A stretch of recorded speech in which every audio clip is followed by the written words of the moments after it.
और निसंतानता। आइए हम आज बात करें इसके बारे में कि ट्यूबरक्लोसिस और निसंतानता का आपस में क्या संबंध है। तो टीबी यानी ट्यूबरक्लोसिस संक्रमण इन्फेक्शन ये इंडिया में और डेवलपिंग कंट्रीज़ में बहुत कॉमन है और हमारे देश में बहुत अधिक ऐसे केसेस आते हैं जिसमें वो निसंतानता की तरह प्रेजेंट करते हैं, लेकिन अगर हम कुछ जांचें करें तो पता लगता है कि ट्यूबरक्लोसिस से महिला पहले पीड़ित थी या पास्ट में ट्यूबरक्लोसिस इन्फेक्शन रहा, उसका ट्रीटमेंट प्रॉपर नहीं मिल पाया, सही समय पे उस संक्रमण को नहीं रोका गया और उसकी वजह से उनको निसंतानता की समस्या का सामना करना पड़ रहा है। तो आइए जानें कि ट्यूबरक्लोसिस बैक्टीरिया का जो असर है वह हमारे महिला की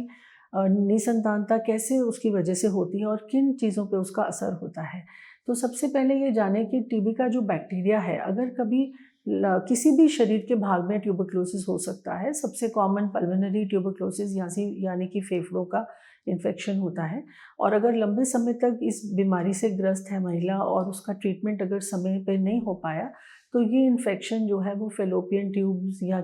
या बच्चेदानी या अंडाशय में नीचे फैल सकता है और इसकी वजह से ये फेलोपियन ट्यूब्स को डैमेज कर सकता है, गर्भाशय को डैमेज कर सकता है या अंडाशय में भी इसका बुरा असर पड़ सकता है। तो टीबी की बीमारी जब भी महिला हमारे पास निसंतानता के लिए ट्रीटमेंट के लिए आती है किसी भी फर्टिलिटी एक्सपर्ट के पास, तो उस समय हम जब प्रिलिमिनरी जांचें करते हैं यानी कि गर्भाशय की जांच, अगर उसमें अल्ट्रासाउंड में हमें दिखता है कि गर्भाशय की परत कमज़ोर है या दवा देने के बाद भी वो परत नहीं डेवलप हो रही, तो हमारा शक इस तरफ जाता है कि कहीं इसके ट्यूबरक्लोसिस तो नहीं हुआ पास्ट में। तो कुछ टेस्ट होते हैं जिनकी मदद से हम जान सकते हैं कि यूट्राइन या एंडोमेट्रियल ट्यूबरक्लोसिस तो नहीं था। अगर इसकी हमें पुष्टि होती है कि ट्यूबरक्लोसिस रहा है तो फिर उसका ट्रीटमेंट दवाइयों द्वारा किया जा सकता है।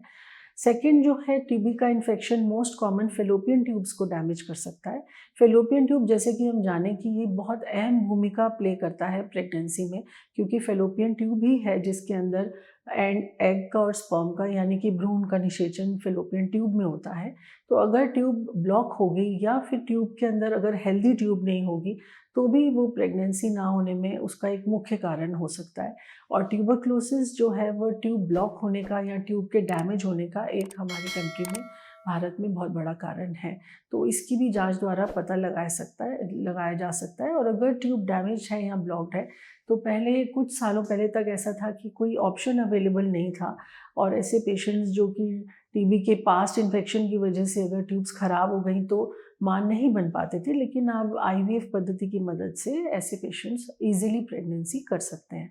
तीसरा जो कारण है, ट्यूबरक्लोसिस आपके अंडाशय को भी डैमेज कर सकता है जिसमें कि बीज बनने की क्षमता कम हो सकती है। तो अगर सही समय पे हम ट्यूबरक्लोसिस को पकड़ लें और उसका उपचार करें तो ये संक्रमण